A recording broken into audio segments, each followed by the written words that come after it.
Yes, അപ്പം ഞാൻ കുറച്ച് മൂവി കപ്പിൾസിന്റെ ഫോട്ടോ കാണിക്കാം. അവരുടെ ക്യാരക്ടർ ഒന്ന് ഐഡന്റിഫൈ ചെയ്യണം. 5 എണ്ണം ശരിയാക്കിയാൽ ഒരു 500 rupees വിൻ ചെയ്യാം. First one Reenu Sachin. സച്ചു അല്ല Sachin. Yes. Second Aisha Vinod. Next one Arjun Arjun Arjun Sera. Oh okay. Fourth one Benny. Benny അല്ല, അല്ല. നിറത്തിലെ ഭയങ്കര ഫേമസ് കപ്പിൾ. ആ വിളിയിൽ തന്നെ ഉണ്ട്, ഒരു 150 വട്ടം വിളിക്കുന്നുണ്ട് പടത്തിൽ. കഴിഞ്ഞു. And last one. ഓ അറിയത്തില്ല. സിനിമ ഏതാണെന്നറിയില്ലേ?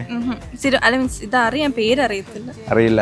ഏതെങ്കിലും ഒരു മൂവി ക്യാരക്ടറിന് അങ്ങനെ ആരെങ്കിലും സങ്കല്പത്തിലുണ്ടോ, അങ്ങനെ ഒരാളെ കിട്ടിയിരുന്നെങ്കിൽ എന്ന്, അങ്ങനെ ഒരു ക്യാരക്ടറിനെ വേണമെന്ന് ആഗ്രഹിക്കുന്നുണ്ടെങ്കിൽ ആരായിരിക്കും അത്? ഓം ശാന്തി ഓം ശാന്തിയുള്ള ഗിരിയോ?